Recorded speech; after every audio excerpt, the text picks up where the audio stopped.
Hello, fellow Earthlings, and welcome to Deep Dive from the Hive, where we discuss modern day musician life, answering the call to create, and what it takes to actually produce what you believe in. I'm your host, Marv Ellis, the captain of this submarine. It's a pleasure to be here with you today, so let's batten down the hatches and get to it. Let's go.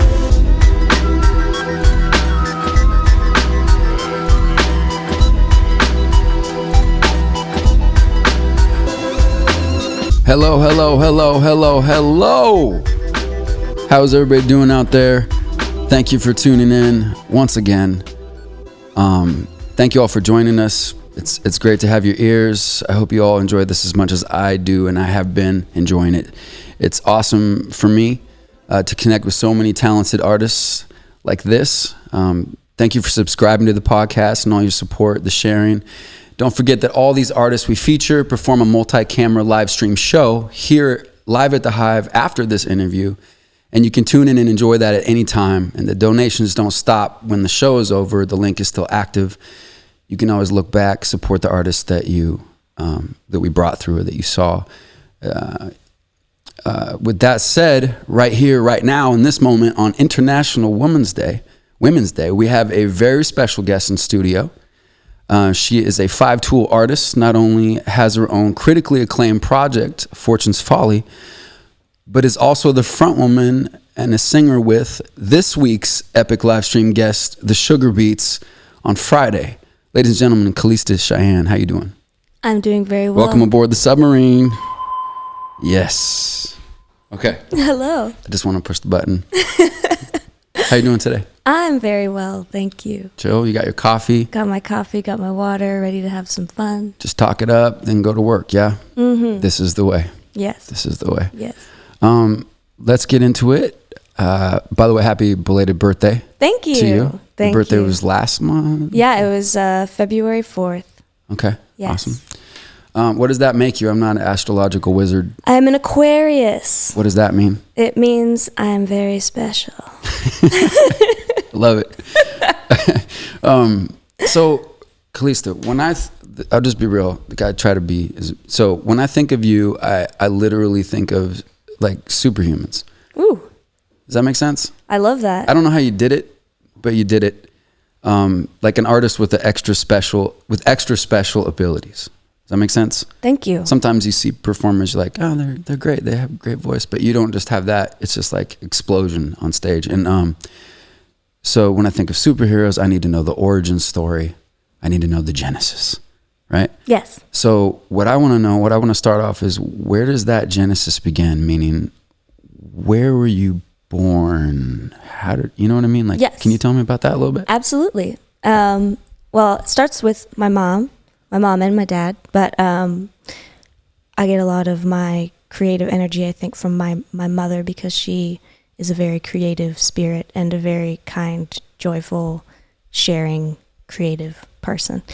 But we were in Hawaii when I was born. I was born on Oahu in Hawaii Kai at my grandma's house. Okay.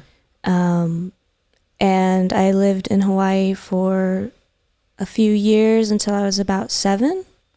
I moved to Oregon in 1998. Oh, wow. So I spent every summer going back and being with my dad in Hawaii, and then coming back and doing the school year in Ashland. Went to Ashland High School. Okay, so your father's in Hawaii? Yep. On Oahu? He's from Oahu, but now he lives on Maui with my brothers and my stepmom. And a lot of my biological family still lives in Hawaii. How many siblings do you have? I have 4 siblings. Oh. So I went in 3 years. I got 4 siblings. My sister Sienna was born when I was 10, and then my twin brothers Koa and Kalai were born, and then Nico, my youngest brother, was born. So you spent your formative years, like, you're 1 through 7, like running around on the island, swimming. Mm-hmm. Almost drowning a few times. Really? Yeah. Did you pick up any special skills? Did you try surfing, or did you like to scuba or snorkel? I snorkeled a lot. I've been surfing more now, actually. I went surfing a few times just this 2020 and 2021. In Hawaii? In Hawaii, in Crescent City. Okay. So Yeah, I've surfed in some beautiful places, but I'm not great at it. You're learning. I'm learning. That's good. It's an exercise in overcoming fear. That's amazing. Yeah. It is really sharks and things. I'm more just like the wave, like the current, the ocean itself, like the power of the ocean. Fuerzos centrífugos, right? Yeah, centrifugal forces. Yes. Love that word. Anyway, so on the island, you're on Oahu. You know, when you were growing up, music. Because let's see, I don't think Napster was really going on, and file sharing wasn't really happening like that heavy at that moment in time in the 90s. Yeah. Yeah, I remember my first experience with music like that was with my friend Sophie when I was about 8, and she had LimeWire. Yes. LimeWire was the thing. Yes. That we were using. Yeah. About 2000. Yeah. Like the turn of the millennium. Yeah. Like 2K. Yeah. I guess we were a little older at that point, actually. So you were still in Hawaii when you were 8? No, I was here. You were here. Yeah.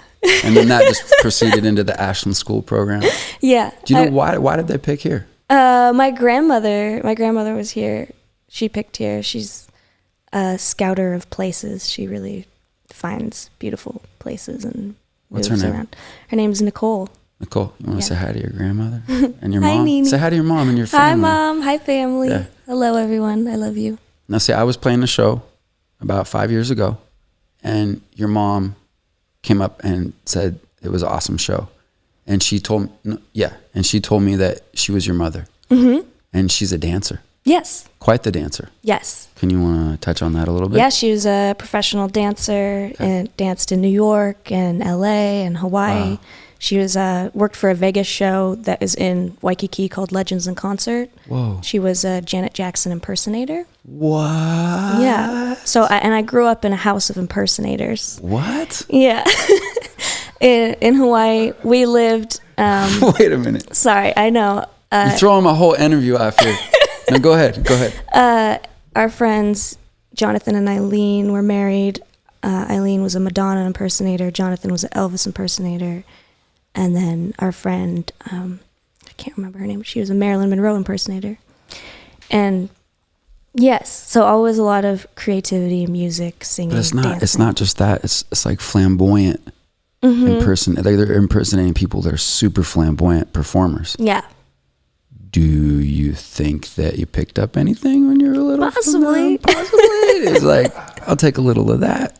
This.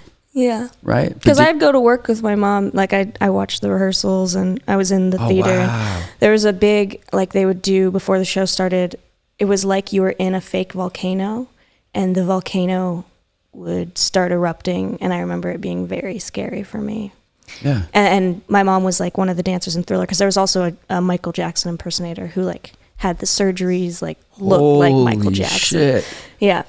And then the volcano thing already is scary living in Hawaii, right? So what's the biggest fear we can think of? Let's build a volcano so everybody feels like they're going to die. That's a good way to touch fear. yeah. And then you saw your mom dancing away the fear of the volcano. So you saw as a young child, someone you love and respected dancing, and other people too that you lived with, dancing to calm the fear.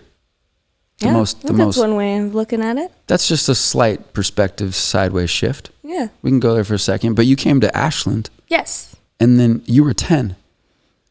Yeah.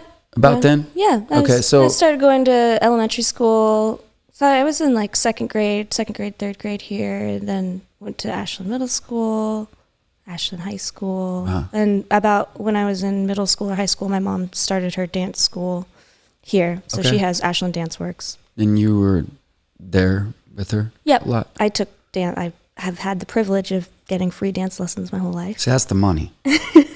You know Ishi and Iana in the flamenco Chico No. they have in Eugene? Martita Santiago, she does the flamenco school. I don't, but that man. sounds awesome. They all grew up free dance lessons. They all can, Oh, they were in your video. They're in so many things. Yeah, they do yeah. the country fair at the Spirit Tower. They always just bring tears. She comes up there. She's like 70 years old doing full flamenco. She grew up in Harlem. Wow. But the dance, so you're a part of that kind of upbringing. Yeah, dance has always been a big part of my life, yeah. Was any of that rock music, any of the stuff that was prevalent at that time, Like I looked up what was the most popular music when you were 1 to 8. Mm-hmm. And it's Nirvana, Alice in Chains, Radiohead, Green Day, Soundgarden, Pearl Jam, REM. It was the grunge movement. I remember it. Yeah. Did that affect you in Ireland? Were you hearing that at all? No, I'll tell you exactly what I was hearing. Like a few years ago, I started listening to Alice in Chains. I love Alice in Chains.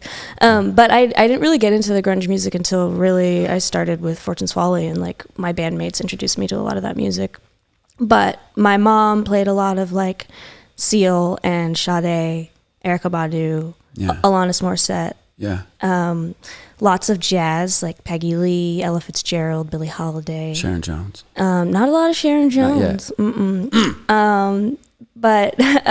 Sinead O'Connor. Oh. Yeah, a lot of Sinead. Post SNL or pre SNL? I don't know. I don't really know when that happened. I got to see her on my birthday a couple years ago when I was working at the Crystal. For real? And I brought my mom, and it was amazing. Magical. She's just has a voice that's like superhuman to me. Right? See? Yeah. People have these things. Yeah. Okay. I'm not crazy. Nope. All right. So what about, because I mean, I don't know how to say this, but when I first saw you play in Eugene, immediately in my head, I was like, I turned to my friend and I was like, well, here's the next Gwen Stefani. Oh, right. I hope her band can keep up with her. That's literally what I said. I'm being totally honest, you know. So, but that, you know, she was popular in the 90s. That you know. I grew up on a lot of No Doubt too. Right? Yeah. Okay, just checking on that one.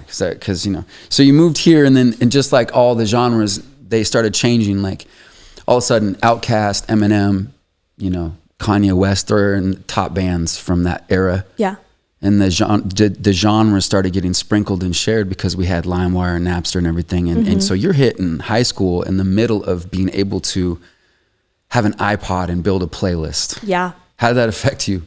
Well, I listened to a lot of Kanye West and Outkast, of course. I remember, I think I was in high school when Akon came out. I don't know why Akon really just like shook me. He brought that auto-tune flavor. Oh man, it was that like cell door slamming. Yeah, he was killing it. And I don't know. My songwriting, I think, was really most influenced by the artists that I listened to when I was, you know, about in third grade, like Avril Lavigne and who else? I just had a thought of somebody that really influenced me that I hadn't thought of before. But people that I listened to a lot, like on repeat, and like I said, playlists that my mom made. Oh, Tracy Chapman. Yes. Like a lot of Tracy Chapman. And I kind of was super hearing a lot of that when I was a kid too. Yeah, I think she's like one of the best songwriters ever. I was kind of bummed that it didn't keep going with what she was doing, you know? Does that make sense? Like I felt like that first album, Fast Car, all those songs, and then I never really saw that. It didn't seem like the sophomore, junior albums kind of. I think they're all excellent. You love them all. I love them all. Okay. Maybe I was just a teenage boy at the time. And I was like, whatever. I'm gonna disagree. This ain't a Fast Car. We can agree to disagree. That's beautiful. So you're in high school. Tell me what it's like to go to high school in Ashland, Oregon. A theater art. You were raised in a dance school. Mm-hmm.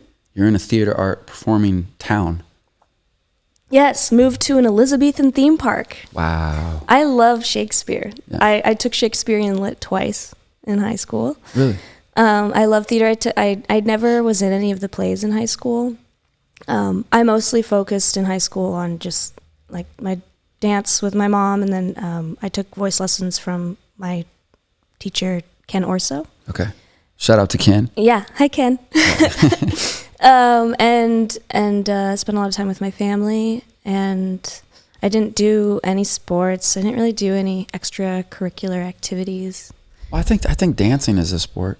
Sort of, yeah. Yeah, sure. Yeah. I mean, it can be competitive. It's athletic. Yeah, I never liked anything competitive. It was way too much pressure. It freaked me out. It gets weird sometimes. Yeah. You're a solo adventurer, sort of. You're not really in the team sport building thing. Yeah, I've always kind of been like weirdly anti-camaraderie, and I'm trying, kind of changed. It's kind of ironic too, because to be a band leader like you are, you have to have that skill. Oh yeah, totally. And so you've been learning that later on. Yeah. Now, high school is cool. You want to stay there, or we can keep going forward? There's so much. Oh no, yeah, high school was great. I'm really grateful. Like that's part of why we moved from Hawaii, because the school system at the time, at least, wasn't really great. And my mom wanted to give me the best education I could, and moved to a place that was safe and cool. And so yeah, thanks, Mom. Your mom is cool. Yeah, she is. She's a forward-thinking woman. Yeah. Right.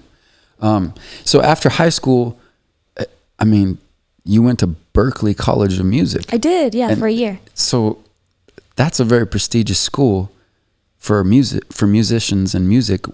I have a couple questions. One is, did you pick that out? Because I remember being a senior in high school, I was like, where am I going to go for college? And had all these pamphlets, and I was like taking the tours. But you went to Berklee? Mm-hmm. You knew then what you wanted to do, sort of? Yeah. What did you study? What was your focus? My focus was songwriting and jazz studies. Amazing. Yeah. For a year. Why? Who brought that into your awareness that even existed, that you could go do that? I think it was. Well, I was getting advertised a lot of college things. I was like, well, if I'm going to go to college, I never really had a strong desire to go to college in high school, and so I felt, but there's a lot of pressure in high school to go to college. From a lot of different angles, and I was like, okay, well, I should, try to go somewhere, and Berklee was the best music school in the country. Which one did you go to? So it's in Boston. You went to the Boston one? Yeah, so wow. So it's confusing because there's Berklee, like Cal Berkeley. Yeah. But Berklee College of Music is totally unrelated, and it's named after Lee Burke, so Lee is his first name, but then they just made it Berklee. So really? It's in Boston, yeah, and now it's kind of... That's a deep dive fact right there. So that is, isn't that? Yeah. That's super serious. Okay, so go ahead. So now they're kind of married with the Boston Conservatory, and yes, there here it we is. have. Yeah. Yes. So I've heard the myth and lore of graduates of this program and people who have been to this program. I've always been in awe. I always wondered what if they had a rap course there, if I could go and do rhythmic American poetry. That'd be so cool to go to the Berklee School of Music. But yeah, how was your time there? Did you enjoy it? I did, yeah. I spent a year there. I really enjoyed it. It was beautiful. I learned a lot. Was it slightly intimidating? I wasn't intimidated, really. But and what was cool is 2 of my classmates from Ashland also went there. Oh, shit. So I was living with Rafferty Swink, and Sophie Pfister was also there. I think Sophie and I left about the same time. Rafferty went on, graduated.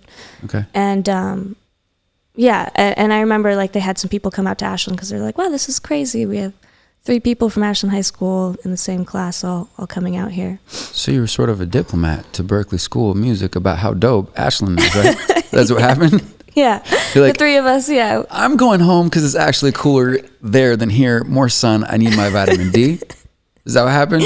Why'd you leave? I left for a few different reasons. I love learning and school, but I think when you're in the arts, as an artist, sometimes you have to look at the cost-benefit analysis of what you can do with your career, the kind of money you or are gambling to think that you'll be bringing in versus the expense of being 18, living in one of the most expensive cities to live in, and going to a school. I didn't have any financial aid or anything. I got in and I was stoked about that, but I didn't get any scholarships or anything like that. Well, you should have gotten one. Oh, thanks. I can't imagine how, thank God and thank whatever you believe in for what brought us here today. Yeah. And we're doing great. Yeah. But I can't even imagine if you had gone a full... Yeah, I don't know. My life would be different. I know there's so many different paths to take and walk. But I think I moved back to Ashland for a little bit. This whole area of my life is kind of... I don't have the most perfect memory. But then I moved to LA after that. And I was like, I think... I was always looking for a band. I was like, I'm going to go to Boston, go to school. I'm going to meet people. I'm going to start a band. And I was really shy and a recluse in college and just kind of stayed in my apartment. And then I was like, oh, I'm going to move to LA and meet some people, start a band. And I was part of a couple little projects there. And I sang with this guy, Toledo Diamond, at the Petite Hermitage in West Hollywood a little bit. Okay. Tito Diamond? Toledo Diamond. I'm sorry. If his name was Tito Diamond, I was going to go, this guy's a player. Oh, this guy, he's awesome. But he's probably incredible, awesome, right? Incredible performer. What did he play? He was a singer, like a poet. Awesome. And yeah, I had great times. I lived in Venice Beach, but I was only there for about a year. And then I came back to Ashland again. Yeah, you just felt the call of home. Ding. And then from Ashland, I went to Eugene. Yeah. To the University of Oregon to be a fighting duck. But you didn't just go to any part of Eugene. You went to a program that is very difficult to get into academically. So one thing that we do need to touch on is that you're not just like, I want to be a singer. You're actually, not only you can dance, you can sing, you're following what you want to do. But then it's almost, to me, like you went into, you have to have a high GPA to get in there at the, what is it, that Robert D. Clark Honors College for psychology? Yeah. Come on now. I know. That's real, that you're not, you know, you say you can't remember things, but you got into that school? Yeah. Sometimes, like, I think this is kind of a theme now looking with you at my life, is I love options. I like giving myself options. I always did really well in school because not necessarily that I knew where I wanted to go, but I wanted to have the highest GPA I could so that I'd have options of where I could go. And then I've just kind of like on a whim, like the only college I applied to was Berkeley. And I was like, if I get in, then I guess I'll go to college. It wasn't like I had all this. I'm all in. I wasn't, No, I get you. It's like my poker night last week. You're like, Berkeley. And then when I decided I was going to leave there and like just move to LA on a whim with my friend, then I was thinking about, okay, I'm a very romantic person too. So like there's always been people in my life that have made my decisions unclear because I have my love, my career, different things have swayed me in different directions. And I was thinking about going back to Oregon, and I was like, well, maybe I'll go to school, maybe I'll like try to get a real career and stop being an artist, But let's not, I mean, Calysta, we know what psychology is. 'Cause, for me, in my genre of hip hop, they say that the best MCs are psychologists. Okay. So, 'cause we write, we analyze, we look at what you say, what they say, and we like sort of folklore it out. Yeah. So in the school of psychology, the honors school of psychology that you went to, they teach you how to synthesize and to find your voice and to debate, right? I wish I had taken debate. That is a regret I have about high school. I should have taken it. But it's basically like, it's sort of like a polish to your gemstone that you already have going on, your pursuit, everything. But that seems like the thing that you were missing at Berkeley.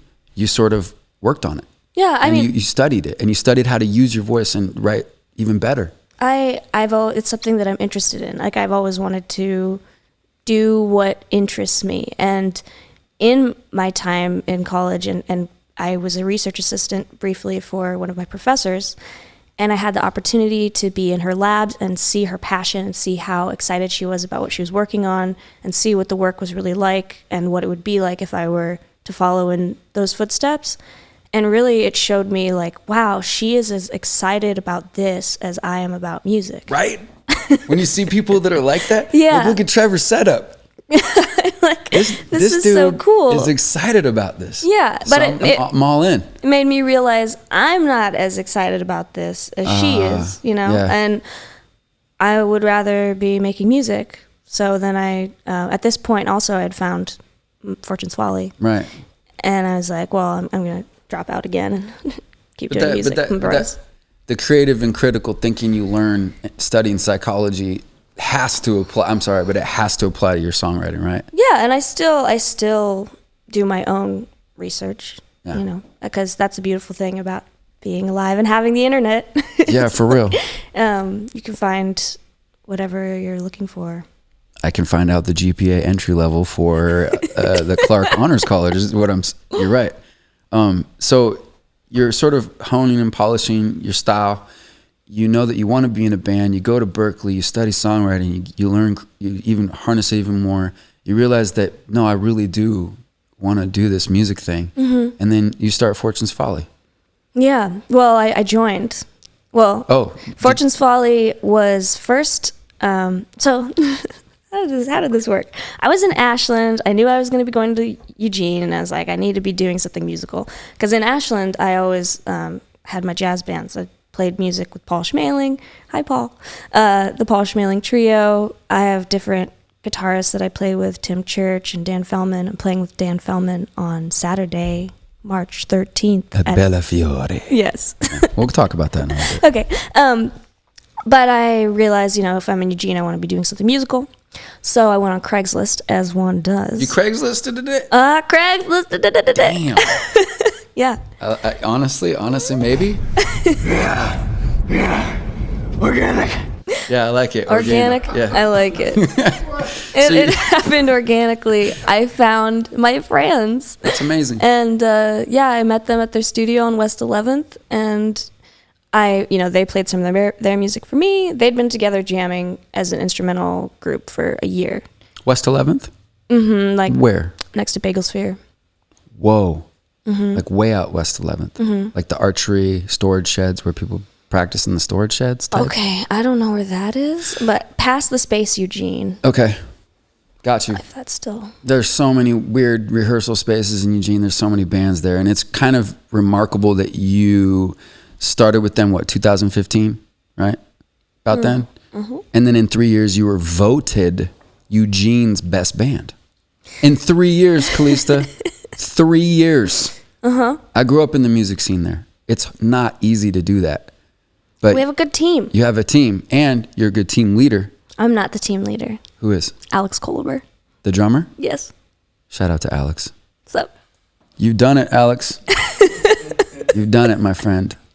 I mean, we all are leaders in our own right, but Alex made the Craigslist ad, Mm-hmm. You know what I mean? But so when people describe the band, I already said it, I was to me, because of your superpowers, I was strongly feeling the Gwen Stefani vibe. Not saying that, by no means am I saying you're biting her style at all. That's not what I'm saying. I'm saying holy shit, she's getting it, going for it. There's 50,000 people here, and she really is feeling what she's doing. You could see the performance skill, the level, the explosion. You're special. Thank you. So when I watched you guys, I thought of that, and then I read your bio. It said the love child of Red Hot Chili Peppers, and No Doubt. And I was like, okay. And then I thought, who's the Red Hot Chili Peppers in the band? Who is that? Is that the whole band, or is it? Because I get that vibe from the guitarist, right? Is Ira sort of like that, Red Hot Chili Pepper flavor? I think it was. All three of them grew up on the Chili Peppers, and yeah, it's just those are two bands that are known that I think kind of people can. I think hear it was those, a good choice. I think it was well done. I do like how you bring up Sharon Jones too, because I'm personally was a fan of the late. You brought up Sharon Jones. Well, the late great Sharon Jones is one of the most dynamic live performers I've ever seen. Very shorter lady doing backflips and high heels. You ain't a child no more. I have a couple remixes of her music that I love. Sharon Jones, and I was stoked. And that sort of, you're right. Sharon Jones is in the mix with the flavor that you bring, but it's like a rock. It's really cool. Thank you. So these are all compliments, but the you have that explosive performance style when you play. The circuit that it takes for the yellow brick road of success in Oregon is interesting, right? You sort of traveled that with the band, mm-hmm. Fortunes Folly over the years, Bend, mm-hmm. Eugene, Southern Oregon, obviously. Grants Pass. And then Portland, yeah? Yeah. You got up to Portland? Yeah. Dante's Inferno? We never played Dante's. I sang with Karaoke from Hell at Dante's once. Yeah, that place is crazy. Yeah, it's a great place. I love Portland. How much did you guys get up there? We got up there a bit. We played at the White Eagle mm-hmm. a few times. I'm blanking on anywhere else we played in Portland. Oh yeah. Oh man, there's a couple places. I can see them in my mind, but the names aren't coming to my brain. That's totally fine. It's Trevor's fault. The coffee's not strong enough. No, it's okay. Maybe I've had too much. But you guys didn't just win best band that year. You also won best female singer songwriter. At some point, I think I did. Yeah. Same year you guys won best band. Okay. Thank you. That's amazing. Yeah. I'm very fortunate to have the support and group of people that we have in Eugene and all across Oregon and everywhere. Anywhere that there's people that appreciate our music and care about what we do, it's beyond, like. And you call them the Folly Fam. Folly Fam. Folly Fam. Yeah. And Folly Fam, there's something going on right now where you're actually doing a crowdfunding for your new album with Fortunes Folly. So yeah, it hasn't actually started yet. Oh. We haven't even this is the announcement that it's going to happen. Right now? Yeah, right now we're doing Let's make it really cool. Let's make it cool. I need a cool button. You heard it here first, folks. Fortunes Folly crowdfunding album coming out. Go ahead. Why don't you say something? I'll shut up. Yeah, we have a lot of songs that we haven't recorded yet. And we are taking this summer, and Ira and the guys, they've already started mixing, and we're just doing it in our own home studios. So it's going to be a very special, all of us, just the four of us making this album together. This is the way of the quarantine era. Yes. This is the way. Yeah, this is it. Make it in your house. Look, there they are. That's your band. You want to say who's who? Because can they see that on the screen? Yeah. Okay, so people can see this. Why don't you explain who is who and what's going on? Okay, I'm the one in the middle. Alex is on top of my head. Okay. And he's the business of the band, as you can see. Yeah. We got Ira over there with his hands on his face, and he has the studio set up right now. He's been working on his home studio. He plays guitar, and then there's Jesse Sanchez in the green over there, and he's our bass player. And yeah, that's the four of us. We've been making music for the last 8 years. It's amazing. It's great. Yeah, it's great. And we're great friends, and so we have about 10 to 12 songs, I think, that we have planned to put on this album for the new one. Yeah. Do you have? I've been talking to artists over the last few weeks. I've been talking to artists, and we all have this kind of thing where, how do you release music these days? Mm-hmm. It seems really it's changed so much. Yeah. And so fast. Do you have any advice for other bands out there? Yeah. I'm going to be taking notes on what you say, honestly, because I'm honestly giving it up. Respect, you really know how to push your band, and I don't know what to do these days. I have so much music bottlenecked. I don't know how to get rid of it. What do I do? Honestly, we just find the resources we can to learn, because we don't know. We've spent hours and hours. We spent so much time reading books. We had a spreadsheet of all of these music business books that we all were required to read, and we'd have to go into the Excel document and check off which ones we had read. This took a year. Wow. And, yeah, so do your research. I recommend I'm not going to fully endorse this person, but there is a book called How to Make It in the New Music Business. Yes. By Ari Herstand. Yep. I think it's great. It's a really good read. It's a really easy read, and it has a lot of pertinent information. But as far as releasing music, we go through CD Baby for distribution. I also do. Simple, and I trust them. I do too, kind of. Yeah. It feels like they're just sending me checks. Yeah. It's kind of weird to see the printouts where you get point fraction of a penny for a play, but it's still cool. Yeah.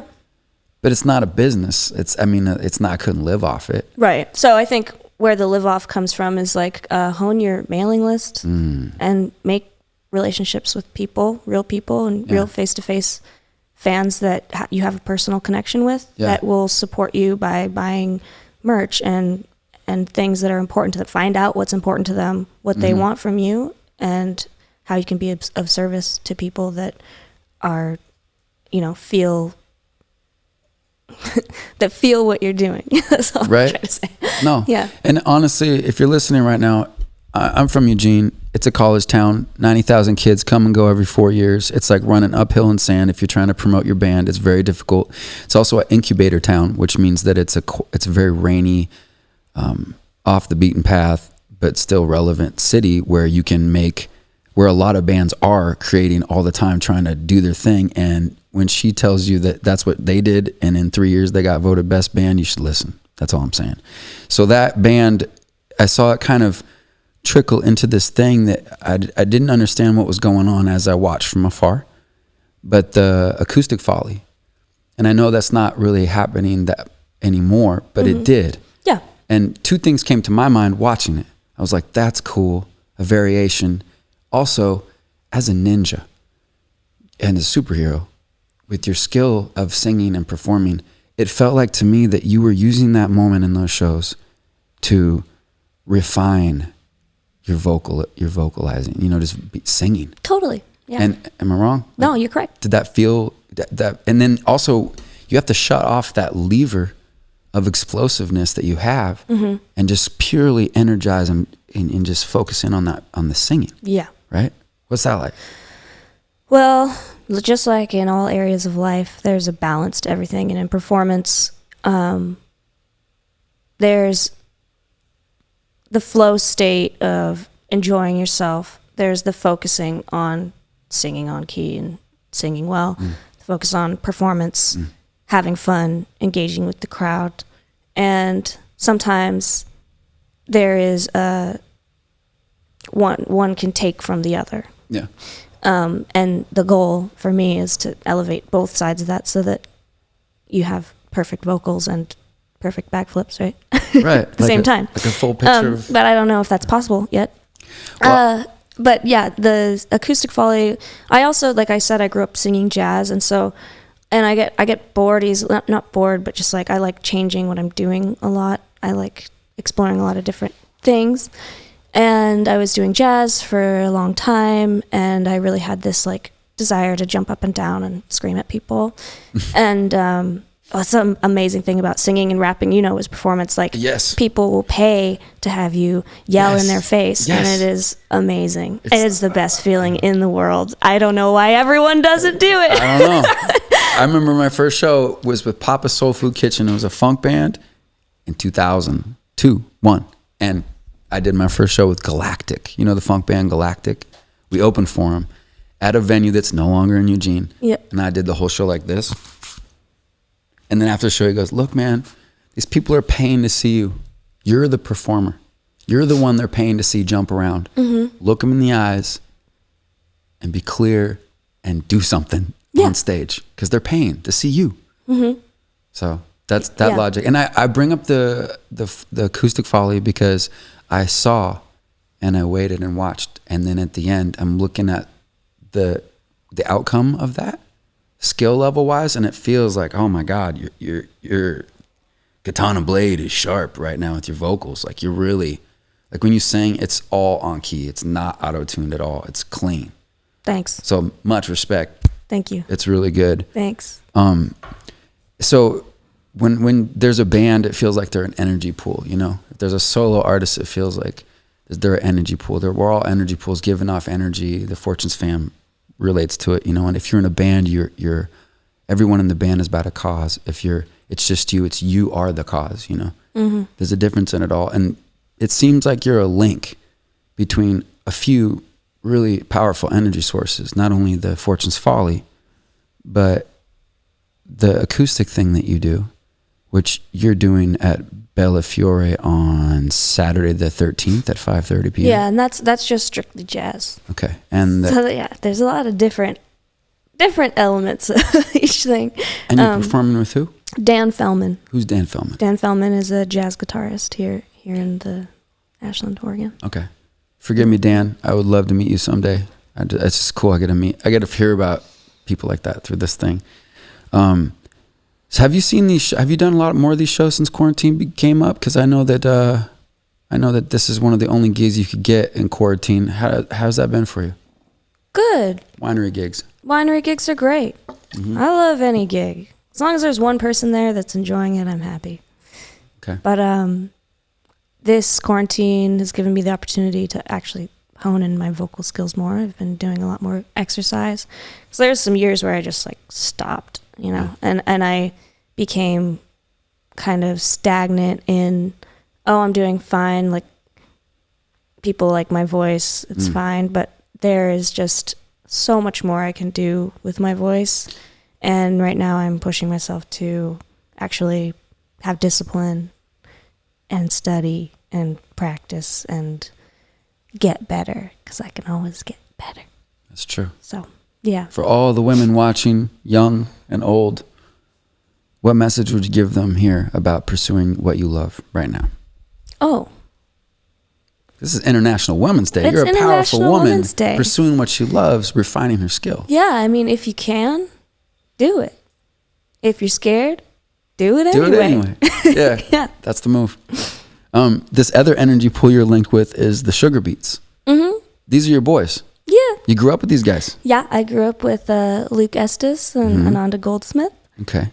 How did you meet these guys for the first time? What was it like when you first met these guys? You remember that? Or I something? met Luke because he is my ex-boyfriend's brother. But yeah, Okay. he's like family. Yeah. Damn. He's like my brother. Love it. And Ananda, I met him like in 6th grade. I don't know. He had a crush on my friend, I think. We just know each other for a long Ananda. time. What's up, Ananda? We're talking about you guys and your band. It's very different. It's a very different thing than Fortunes Folly and Acoutsic Folly or your solo stuff. Yeah, and I mean, I was working with them actually before I even started with Fortunes Folly. So you've always been, working with them on the side, doing because projects. they're a DJ, they're a duo, and they would always feature different singers, friends of theirs, different artists. And now we're doing more of a live band feel. Okay. And we were doing some shows with a live band where we were playing to tracks. And now we're doing some shows without tracks. Like you'll see at the Hivve, it's just like full. On this Friday. This Friday. It's fully on. Yes. Fully on. And it's great. It's a really fantastic group of people. It's different. It's different than the rock. Mm-hmm. It's not. Is it more challenge? Is it part of what you're saying? You get bored sometimes, and you want the challenge. You want to try new things with your voice. Do you get to sing ways that you don't get to sing with them? Yeah. Okay. Yeah. A lot of more beat-driven funk, 4 to the floor, hip-hop flavors. Yes. No samples, Ananda. I know you don't sample anything. And you get to play with Rabbit. He's been brought up 3 of the last 4 podcasts. Oh, wow. Yeah. Oh, yeah. Yeah. What's that like? It's good. Yeah. When you get Rabbit in here, Trevor, he's a tastemaker. He's a very talented musician, good person. Yeah, I love that guy. How do you balance the work between 2 pretty relevant groups like that, where you're literally in front of them? One is your personal project, passion project with your band, and then the other one is it's like your boys that I'm with it, guys. What's up? Like, how do you balance that? It's hard. 2 different cities? Yeah, it's challenging. It's been, I don't have a strategy, honestly. No strategy? You're just flowing. A flow, Your flow state and that. Yeah. Okay, got it. Yeah. Do you ever talk to? Cause are you living here now? Yeah, I live in Ashland. Did the quarantine sort of push you down here? The timing worked out that I was kind of heading towards Ashland. I was gonna just kind of cocoon for a little bit, feeling like I needed a little kind of break and reprieve. I was feeling all this pressure, and then I got the break of my life, man. Do you want to talk about the break? No, I mean, I'm just saying quarantine happened. Oh, that was it. It was like, it was good timing for me to move to Ashland. And the fires. Yeah. Fires affected your family. Yes, they did. Want to talk about that? Sure. Yeah. My mom was living in Phoenix, and her house burned down. Oh man! And she didn't really get anything out. But the pets and the people, all the pets and the people. The pets out. Too? Yeah, are out. We're good. They're safe. Safe. Oh, yes. Jesus. Good. Yeah. Sorry. But that was a moment that I was very grateful to be in Ashland for, because now we lived together. Really? Because I was looking for a place. I was about to move in with a friend, and then she was offered this home that we could share rent on, and so now since October we've been living together. That's amazing. Yeah. You live with your moms. I do. That's really cool. It's great. Your moms. Your mom. My momsies. All of your moms. Yeah, and my sister and brother are there too. So. Really? Mm-hmm. Okay. Yeah. This is good. It is good. It feels Family right. is like a battery charger. Sometimes for your soul, especially from my perspective, when I was out questing my musical quest, different cities and things, I always came home and I always saw my mom. Yeah. And I felt recharged. Totally. It's good for the soul. So that you don't know if it's good or bad, Bill Murray style, but you found out the good. You found the good in quarantine. What is the good that you found in quarantine? Besides being closer to family, what else did you find? What else did you figure out that you could do with your time when, it was like that? Yeah. I started meditating. Really? Yeah. I started going to therapy. I started having conversations with my family that I've been putting on the back burner and dealing with things that I've just always been too busy to really take a look at. So I've been doing a lot of like inner searching. It seems like that's what happens in quarantine. Yeah. When it seems there's this worldwide pandemic, we also, if I'm going to die, what have I done with my life? Sort of feeling comes about. I saw a lot of people putting out, working on their own stuff. I also saw a lot of people saying, oh, it's going to be great for musicians. It's such a creative time. I'm like, yo, we're trying to figure out how to survive and make money. Like, what are you talking about? I don't have time to go write a song and be creative, right? I got to supplement this thing. I just had an interview last week that I was completely unprepared for, similar to this. Oh, I'm sorry. What? No. I'm actually more prepared for this one. Okay. It was like it's probably going to air next week. It was like a local Eugene news thing, KZ something. And one of the questions he asked me was, oh, like you and your band, you've probably taken such a financial hit, have you lost money? And I'm like, oh man, we're all probably making a lot more money now. Honestly. Yeah.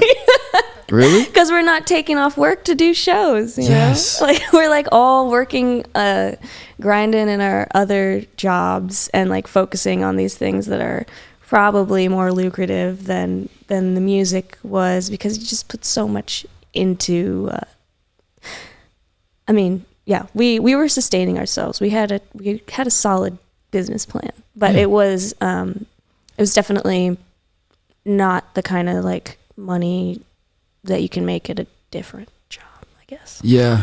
You get paid like a doctor for an hour, right? And then you walk away and you're broke. No, I'm serious. Like I get on stage. I've had a couple shows where I've made ridiculous money, like rent for 2 months and rapping 1 hour. And then the rest of the month is save that money, stack that cheddar. What do you do to supplement your income during these times when you can't really perform to make money? Yeah, I perform in the restaurants and the bars. Okay. I've been in the service industry for over a decade now. That's the way. Yes. This is the way. And it's a big part of my life, and I really enjoy it. But you never got into the weed scene.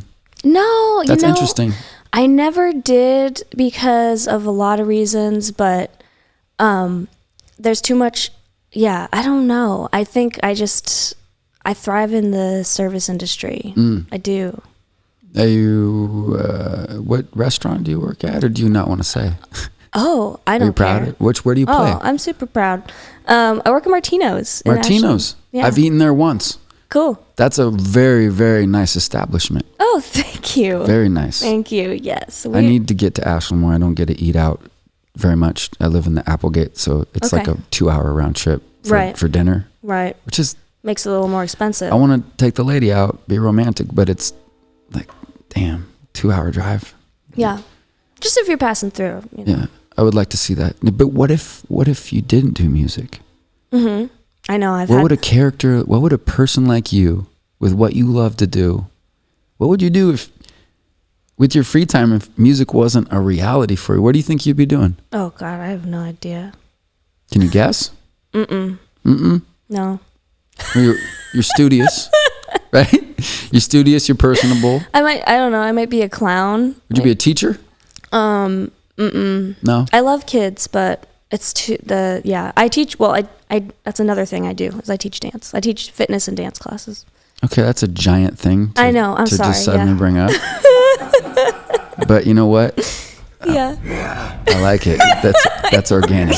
You're it's getting cool. use out of the button. No, it's fun. I could play other buttons that are not good, but so you teach kids dance. How old? I'm working with a group of 5 and 6 year olds Oh and a my group God. of 7 and 8 year olds. Why is this not on your Instagram? We just reopened the Cute studio. kids. Yes. That's a win. Yes. That's a win. I know. Let's talk great. about your Instagram, Calysta. Okay, sure. Because I have you. You. First of all, what is your deal with? I mean, I want to know. I've been asking people. First of all, is anybody in your band left-handed?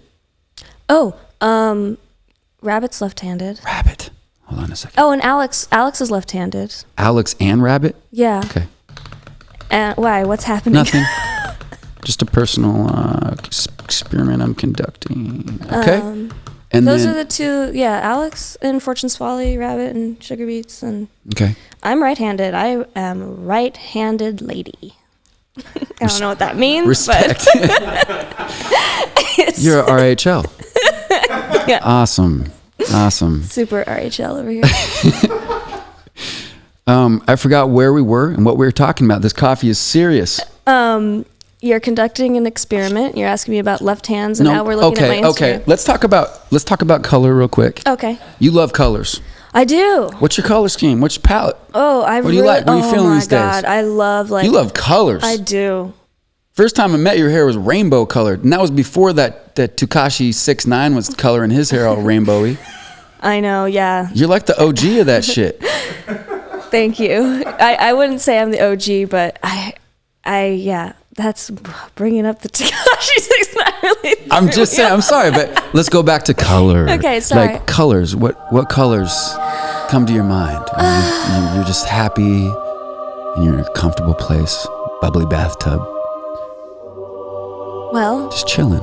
What's your vibe? my favorite holiday is Easter Okay.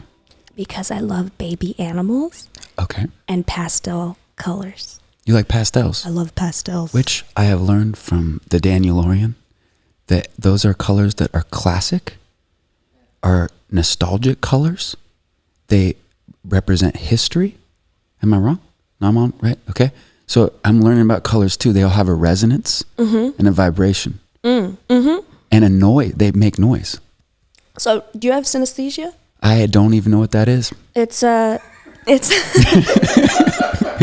so like not everyone has it, but people that do experience it, there's different ways that you experience it. It's like a crossing of certain neurons in your brain, so that like you've heard of people that like when they hear a certain note, they see colors. Yes, I see like Phil Lesh from the Dead. He saw colors too. Okay. When he was high on acid, but still he saw colors. Okay. So like for me, the letters, every letter and every number has a color. Really? Yeah.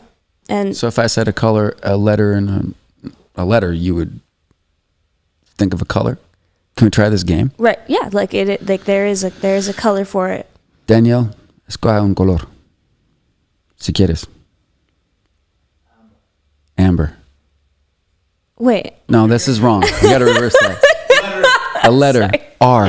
R is definitely like a deep purpley. Like, Seriously? yeah. Okay, G. G is a brownish orange. Yellow. No, wait. L. L is like a pastel blue. I got caught in L, ella, and yellow all together. wow. So I said yellow. See, there's those crossings of the neurons right there. So my brain skip is I'm dyslexic. Okay. When I get tired, so I'll say I'm at the country fair, late night running around, I start talking backwards, like I did it the last podcast. He's like, I worked at Red Lobster. I was like, you worked at Lead Lobster? Yeah, Home of the love better that. Chiskets? Like I go backwards with it. Yeah. That's my brain skippity doodah. I have a song I've written all in dyslexia that I'm going to be putting out soon. You know what I mean? But colors. So the reason I bring up colors is because I'm looking at your Instagram and you go deep. What I want to know, you like for fun, do these crazy, amazing photo shoots. And I know you're helping other people sometimes, but let's just look at the screen right now. For example, what we have here is not a cheetah, but a zebra, correct? Yeah. Now, what's going on here in this, I know I could read the side, but I'd rather get the raw. It's okay. Yeah.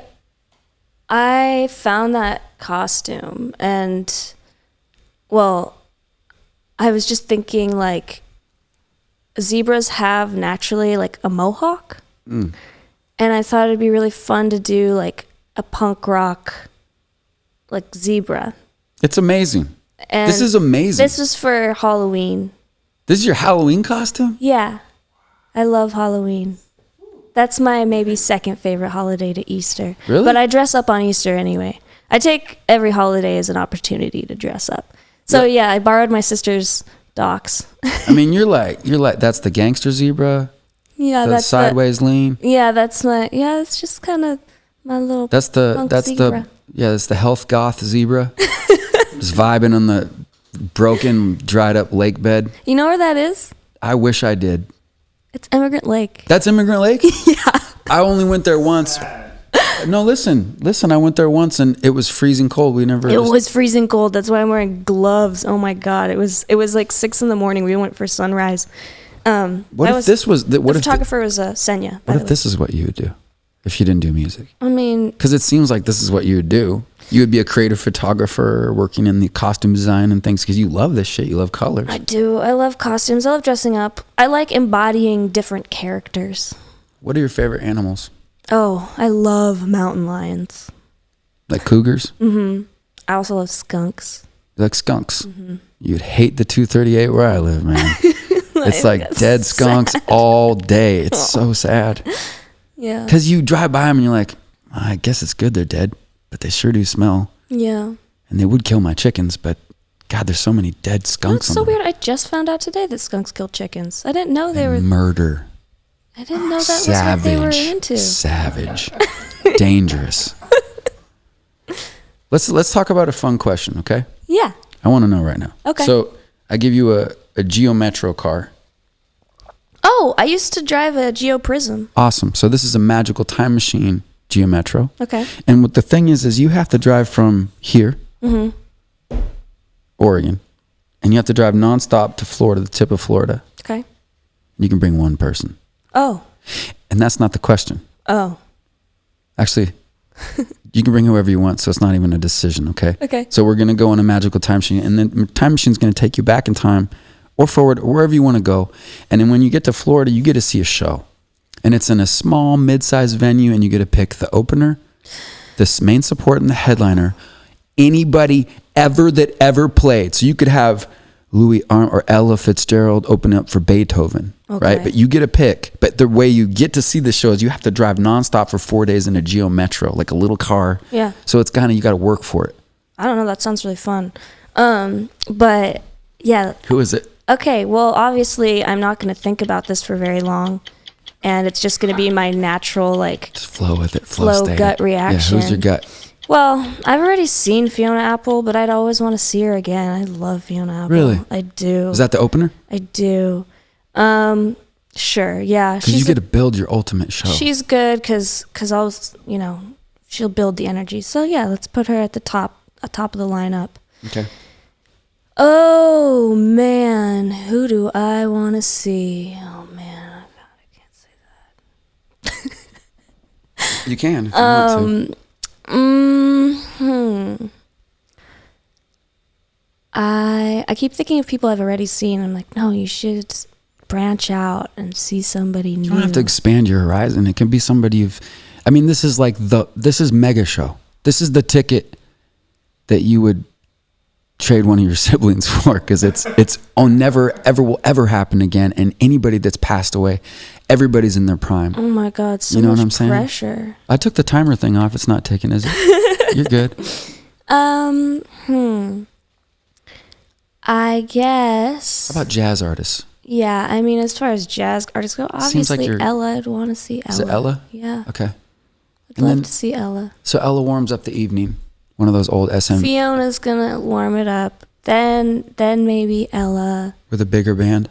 And then, yeah, and then who would I want to see last? You kind of want to dance a little bit, right? Probably, or jump up and down. Just get hype. Yeah. Man, I don't know. It's tough. You picked the wrong person to make decisions. I am the worst decider. I don't think so, because you decided to hone your craft and everything. You went all in your whole life that you know it so far. Right, but I've tried to quit so many times. Music? Oh, yeah, I have. I've been, just in the last year. No, I will go through periods of time where I'm like, I am not doing this anymore. Are you like me? Are you slightly bipolar, sort of, when it comes to your music? Probably. You're like, this sucks. I don't ever want to hear it again. And yeah, I mean, I don't know. I change my mind a lot. But, somehow I keep staying on a kind of similar trajectory. Last person in the show. Yeah, I want to know. That I want to see. Who's it gonna be? Who's it gonna be? I think it would have to be... You can keep stalling me. by talking stuff. There you go. No, you should show them what you know.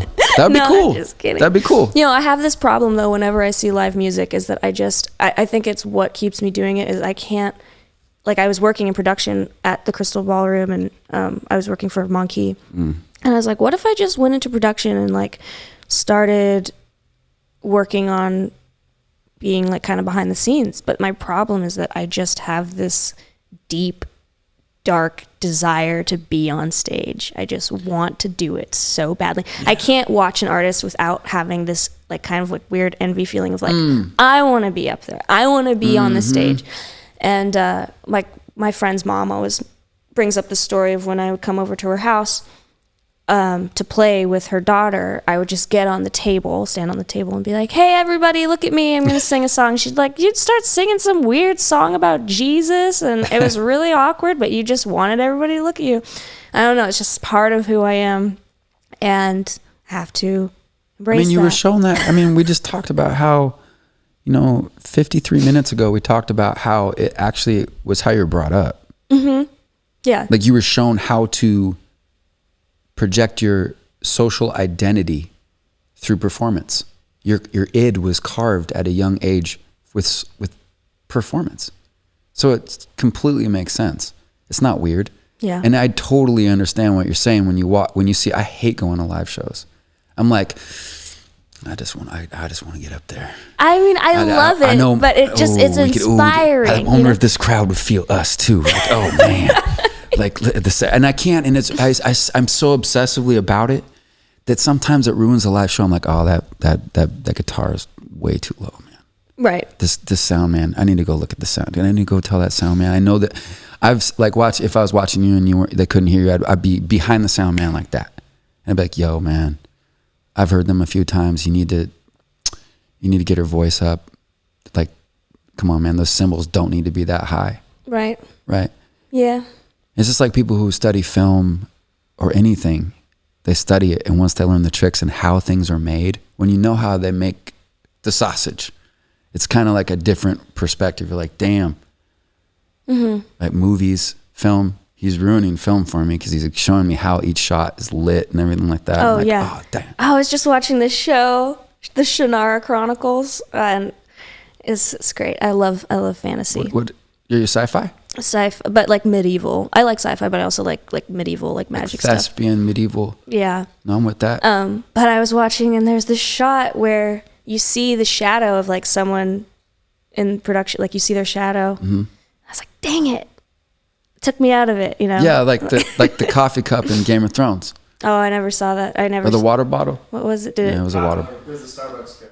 Starbucks. So they took Game of Thrones to the last season, the final episodes, and you're like, what is gonna happen? It was the final episode? It was the second to last episode. Oh, There's a fucking Starbucks cup in the shot. Damn. And they're having like a celebratory, just won this.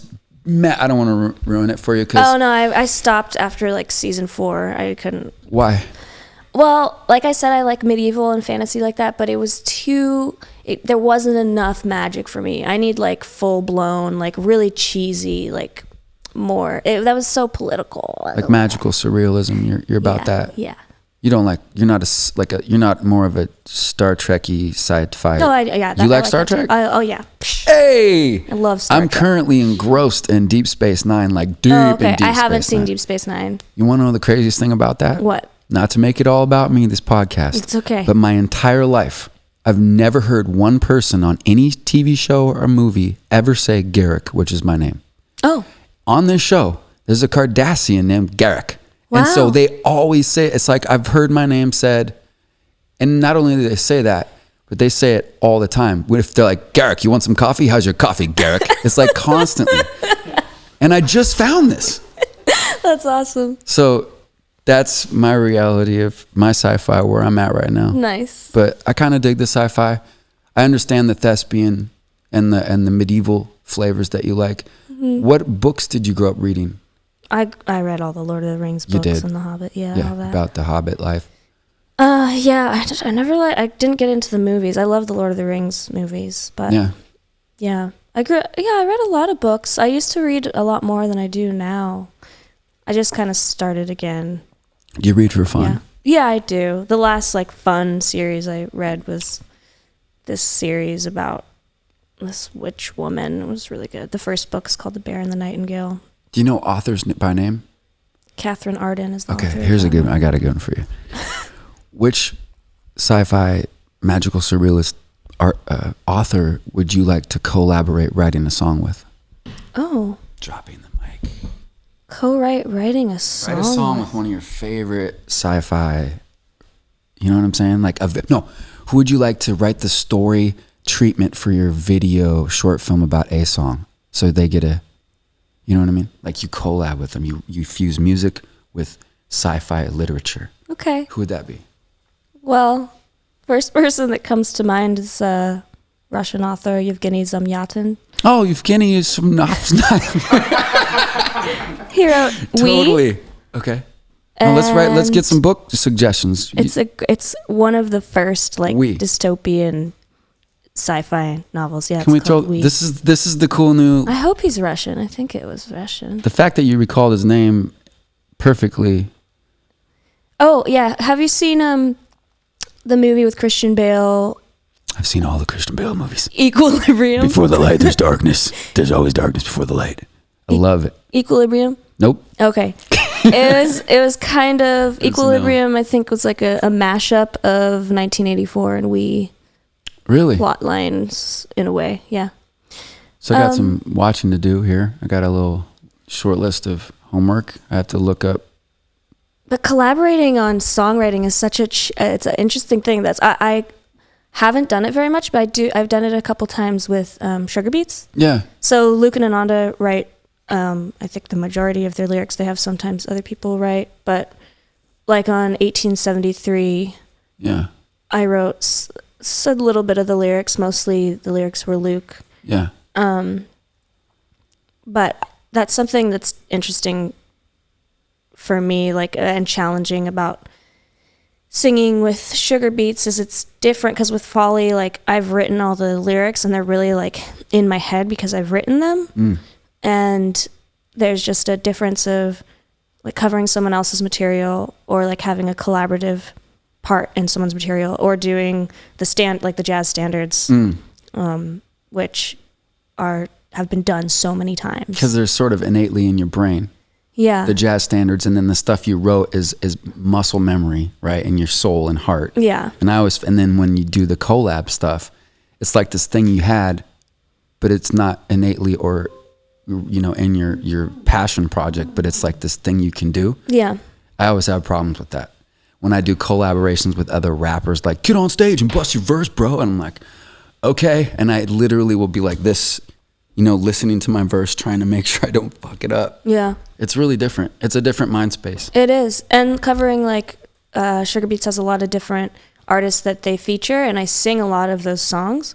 So listening to these other voices and styles and putting my own spin on them and covering them is really fun and different and sometimes really hard. Yeah, the challenge though. The challenge awaits you.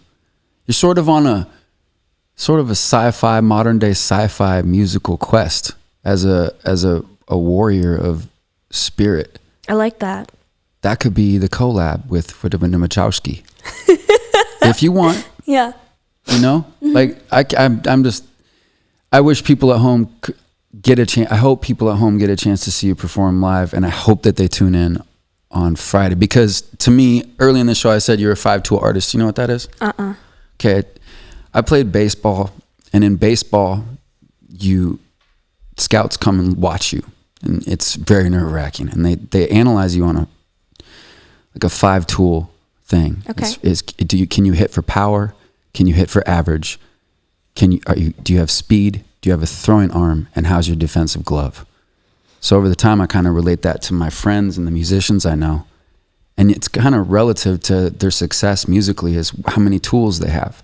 And to me, so I flipped that baseball-ish sports analogy into a musical artistic thing. And to me, you're a 5-tool player. You have the style, the looks, the voice, the writing, able to perform what you're writing, and you have the spark. Those are all the tools. You have all those tools. And so when you apply it to whatever you choose, it seems like there's been awesome success for you.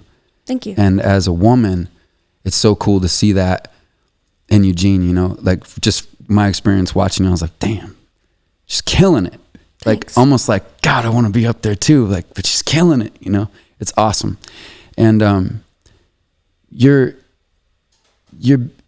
seen this transition, a modern day transition of females getting their voice and being heard. And I think it's awesome. And I want to know what it's like for you to stand on stage and have a bunch of dudes just like creatively, forcefully backing you and your creative voice. And you not only do it here, you do it in 2 different cities. What's that like? It's great. I've always, I don't know, I love people, and I've always gotten along well with men. And I don't know, I never really thought about the being a woman aspect of me being on stage until, people have like brought it up and I've always kind of like blown it off like, oh, whatever, it doesn't matter. And then I was playing in Salem a couple of years ago at Venti's, and I was just doing my thing, it wasn't really a big show. And this like woman, probably in her like late 50s, walked by me and just like looked at me in such an intense way and was like, you make me proud to be a woman. Mm. And like it really like hit me in a way that I didn't know that I could like bring up that feeling in somebody, or that they could like bring that out in me. And yeah, it was just like an emotional moment where I was like, oh, like the way I present myself is impacting other people. And I think especially for like a woman who was maybe older and just like, maybe she was like finding herself or like going through some kind of transition in life, and she really like resonated with my expression. Mm. And it made me feel like what I was doing like mattered to other females out there, I guess. When she was a little girl, that could never have happened for her, I don't think. Right, I don't know. Yeah. And I think it's cool. You're a sign of the progression. You're the tip of the iceberg of the progression. It's awesome. You have power. You can empower kids, young ladies, older women are proud of you. It's just a really great place to be. There's other women too in the scene, right? Yeah. There's allies like Baroque Betty, for example. She just pops into my head. She's got her. Oh yeah, I love. Like, come on, you guys are friends, right? Yeah. Okay, totally. good. That was a question. I was like, how? Yeah. She's on stage with High Step. She's who I always vote for in the Eugene Weekly's best singer-songwriter. She's bad. She's bad, awesome. Man. She is awesome. Yeah. But she does the Baroque, right? The burlesque, and then she does that when she's singing with that string quartet, and then she gets on stage with High Step. Yeah. there's sort of a similar thing going on. It's her passion project, a side project, and then to keep her thing refined, and then the thing with the dudes. Totally. The you should interview her. Oh, that's the plan. They're coming in on the 26th. Oh, good. Yeah, we got High Step, and I requested Ethan and Baroque be the ambassadors of the band. Right on. Because we clearly can't do like everybody. 7 people. You know, I love Poom and Alex, the Amazing horn players. Yes. So they've played on the Fortunes Folly project, and they've also played with Sugarbeats. And I just love like, they're Oregon's horn section. Yes. They're the underground horn section. And so we will have High Step, there you see Baroque, Betty. And they also got Anthony now, Sepiatonic and March 4th's Bone players now in the crew. Nice. So I didn't know that. I love Sepiatonic. They're slam. I've played with both of them. They're no longer performing at the moment. Okay. Shout out to Ethan though. Love you, bro. But Anthony is now working with them. I'm getting Anthony down here just solo, along with Rudy, because I just want to talk about what's it like to tour the country with March 4th in a big bus. That's crazy. What's so funny about March 4th is like I think about them every March 4th. Right? Like what a band name. What was it like this March for like 2 days? When was it? What day is today? It was 4 days ago was their holiday. Yeah. And it's the first time in 20 something years that they haven't. Maybe they all got together on a low-key jam. Yeah, who knows? You never know. Can I take a pee break? Can we take a commercial break? Is that allowed? Yeah. Why don't we play 1873? That's all right. Yeah, but If you want, we could play it, or we could play some of her stuff. We're almost done. Okay. What level are you at? 1 out of 10. I'm at a distracted level. So you're about a 7? So let's wrap this up. We've got a nice interview. I really appreciate you coming in, especially on International Women's Day. Sorry, I got my coffee and my water and sitting here. You know, it's perfect. It's a lot for me. We now know you have an hour and 17-minute bladder. That's what's up. It's been a pleasure to have you. Thank you. Thank you for coming in. I hope that everybody out there learned a little bit more about this amazing woman on International Women's Day. Thank you. That's awesome. And this Friday is a special show here at the Hivve. We're going live. It's not pre-recorded. No, it's not. No. And all these cameras are going to be in there, and it's going to be awesome. It's going to be great. Nothing like performing for a room full of cameras. But guess what? I love it. I'm happy to. Yeah, I am. I feel like it's a little bit more on point of what than what we've been forced to do over the last year as performers. I think you'll get a different vibe. I think it's going to be fire. No, it's going to be great. I'm really excited, and I would love to take a moment to express gratitude to everyone here that's made this possible. Hey, everyone that's behind the scenes running things here, and to you, of course, I'm happy to be interviewing me, and to everybody that is taking the time to listen and tune in and see what's going on with artists' lives, because I really, like I said, I can't stress enough like how grateful I am for the people. I wouldn't be able at all to do music or art without the people that have supported me and my bands and this whole scene in Oregon. I know sometimes I can seem a little cynical, through the interview. I don't think so. I think a little bit, sometimes it can come across, but I really I feel so happy that I can do this with my life. Hell yeah. Yeah. So this Friday, 7 p.m., Sugarbeats featuring the one and only Calysta Cheyenne, right? Hey. And that's her. And tune in and check it out. It's going to be amazing. I'm going to be here. I'm going to be rooting for him. I will be clapping and cheering and doing some small interviews in between, not to disrupt the flow, but we want to get you guys a good recording. And just so you know that there will be download links, contribution donation links, and you can tune in and donate during the show and after the show, so these people can keep getting your support. Calysta, is there anything you want to say about this song we're going to leave them with? Because this is the song, this is your elevator speech song. This is the jam for Sugarbeats, right? What's it called? Yeah, it's called 1873. It is on our latest release that was released on August 20th of 2020. Okay.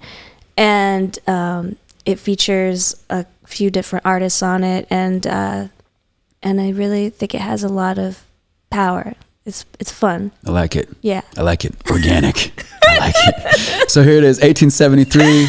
Sugarbeats. We're out. Calysta, thank you so much. Thank you. Bump the rock. Wonder Twin Powers activate. Thanks for listening to Deep Dive at the Hivve. We'll be back next week, and it's going to be amazing. And Friday night's the show. Let's check it out. Let's tune in, share, and spread the love. Sorry, there's a massive screen here, but make sure you share, and let's promote this one. Let's blow it up. All right. Thank you for coming in. Let's run that track. Peace.